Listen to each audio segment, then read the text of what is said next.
मुफ्ती साहब के YouTube channels को सब्सक्राइब कीजिए। आस्क मुफ्ती तारिक मसूद। मस्जिदें खुलने के बावजूद वायरस के खौफ से घर पर नमाज पढ़ना। यहाँ मस्जिदें खुल चुकी हैं और नमाज़ें अदा की जा रही हैं। अगर कोई शख्स वबा के खौफ की वजह से मस्जिद में जमात के साथ नमाज अदा ना करे और घर पर ही फ़र्ज़ नमाज अदा करे तो क्या ये दुरुस्त है? मोहम्मद शुएब मक्का से। देखें, इसमें असल में जो हुक्म है मुबतला बिही की राय का एतबार है, यानी जो आदमी ख़ुद नमाज़ पढ़ रहा है ना, उसे अगर दलाइल से या डॉक्टरों की तहकीक से ये गालिब गुमान हो कि मैं अगर जमात से नमाज़ पढ़ूंगा तो ये बीमारी लगने का ख़तरा मुझे है, गालिब गुमान हो, तो फिर ऐसी सूरत में वो घर में नमाज़ पढ़े, मस्जिद की नमाज़ छोड़ दे। और अगर उसका अपना गालिब गुमान ये हो कि नहीं जी ऐसा कुछ भी नहीं है, तो फिर उस पर लाजिम है कि वो मस्जिद में नमाज़ पढ़े। ये तो असल हुक्म है। वैसे जो मुशाहिदे की मबनी एक हकीकत जो मैं बताऊं कि क्योंकि सऊदी अरब बहरहाल एक ऐसा कंट्री है जिसमें क़ानून को फ़ॉलो किया जाता है और वहाँ गवर्नमेंट बाकायदा जो माहिरीन की राय लेकर डॉक्टरों को फ़ॉलो करती है।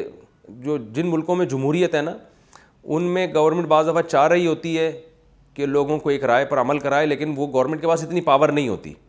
आप अमेरिका की मिसाल ले लें, वहाँ सारे डॉक्टर कह रहे हैं कि लॉकडाउन करो और जो है वो SOPs पर अमल किया जाए, लेकिन कुछ इलाक़ों में गवर्नमेंट की बातों को लोग फॉलो कर रहे हैं, बहुत से इलाक़ों में नहीं भी कर रहे। तो जमहूरियत में फिर यही चलता है, अपोजिशन उसकी मुखालफत कर रही है। हमारे मुल्क में भी आप देख लें, एक गवर्नर ऐलान करेगा कि लॉकडाउन होना चाहिए, दूसरा कहेगा नहीं होना चाहिए, स्कूल खुलने चाहिए, नहीं खुलने चाहिए।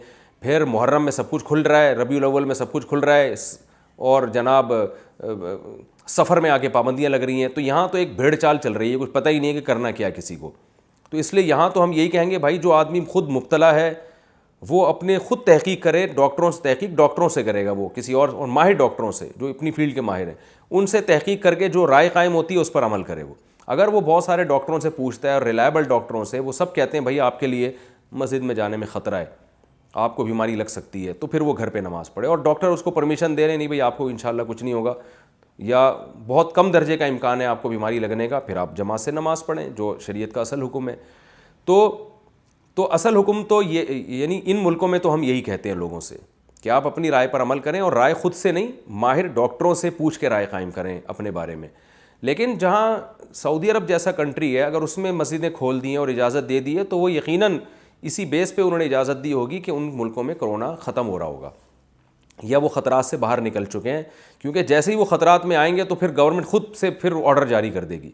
तो ऐसे मुल्कों में जहाँ एक कानून को किसी दर्जे में 100% तो नहीं, बहरहाल किसी दर्जे में गवर्नमेंट का जो है ना अपनी आवाम पर एक वो है, यानी हुकूमत है, और गवर्नमेंट जो है ना वो सेहत के हवाले से डॉक्टरों की राय पर अमल करवा देती है लोगों को, तो फिर वहाँ तो मैं कहता हूँ कि पूरा गवर्नमेंट ही को फॉलो करना चाहिए। तो मक्का में या सऊदी अरब में अगर मस्जिदें खोल दियाँ तो आप जाएँ मस्जिद में नमाज़ पढ़ें और उन SOPs के मुताबिक जो गवर्नमेंट ने जिसका लॉ बनाया। पाकिस्तान में अगर मस्जिदें खोल भी दी हैं तो आप गवर्नमेंट के कहने पे ना जाएं, बल्कि आप अपने बारे में देखें। आपकी उम्र अगर ज़्यादा है, आपको पहले से कोई डिजीज़ हैं, बीमारियां हैं, तो डॉक्टर कहते हैं कि ऐसे आदमी को कोरोना लगने का ख़तरा बहुत ज़्यादा होता है और उसके बचने का ख़तरा भी। तो फिर ऐसी सूरत में आप डॉक्टरों की राय पर अमल करें। और अगर आपको ऐसा नहीं है, डॉक्टर माहिर डॉक्टर कहते हैं आपको कि भाई इंशाल्लाह कुछ नहीं होगा, आपको ज़्यादा इम्कान यही है कि कुछ ना हो।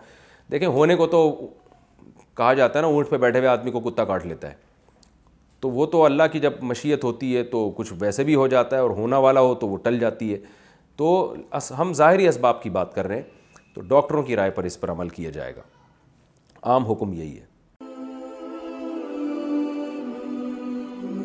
आस्क मुफ्ती तारिक मसूद।